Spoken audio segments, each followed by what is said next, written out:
Morgan Stanley slashing price targets for the automakers today. The firm forecasting lower returns than previously expected for General Motors and Tesla, among others. But our Pras Subramanian found some upside in this note. Hey, Pras, what do you make of the calls?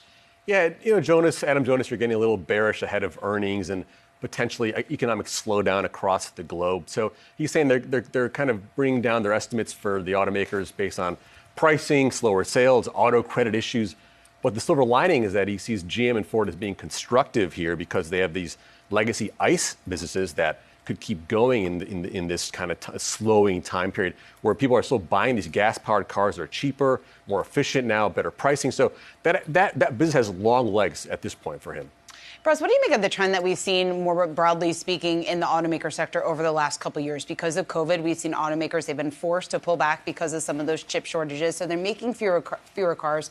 Prices are going up. The profit margins are actually pretty strong. Is this a trend that you see sticking here within the industry? You know, a few years ago, we'd sell around 17 million cars and trucks a year in the U.S., and now it's around 13 and a half. So on paper, it looks pretty bad. But what's happening is they're selling fewer cars, but higher priced cars. You know, Ford and GM making a lot of money. I mean, GM $10 billion in profit, Ford $10 billion in operating profit. Like, they're doing really well because they're just charging more money. And I think that's sort of like where we're going to head now, is the fact that these automakers are saying to themselves, why should we flood the lots with cars when we can actually have Dave or Shauna come to us and give us an order, we make it for them, and then we can charge them more money. Maybe the entry-level car now is a used car. So I think that's sort of the trend we're seeing now. It began in the higher part of the market, and I think it's coming down to the lower part too.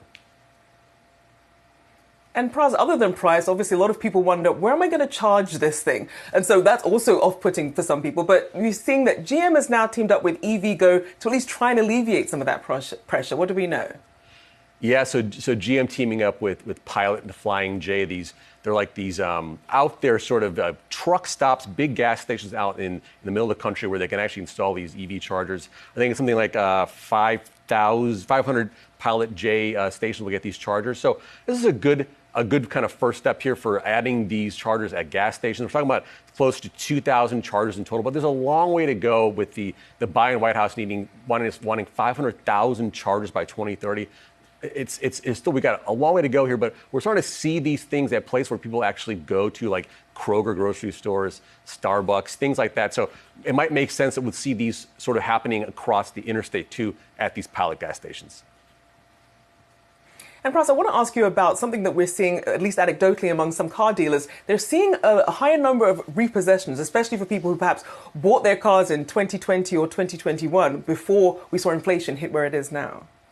Yeah, you know, anecdotally, we're seeing the repos go up for car dealers. Used car dealers are actually, they were talking about how they were giving out loans to people that are making $2,500 a month. The auto payment was $1,000 a month. So you can see why these repos are starting inching up more and more. We're seeing the more anecdotal stuff, not so much hard data. So we'll keep an eye on that. But it's not a good thing when we're seeing these car payments are eating up so many people's monthly take-home payment.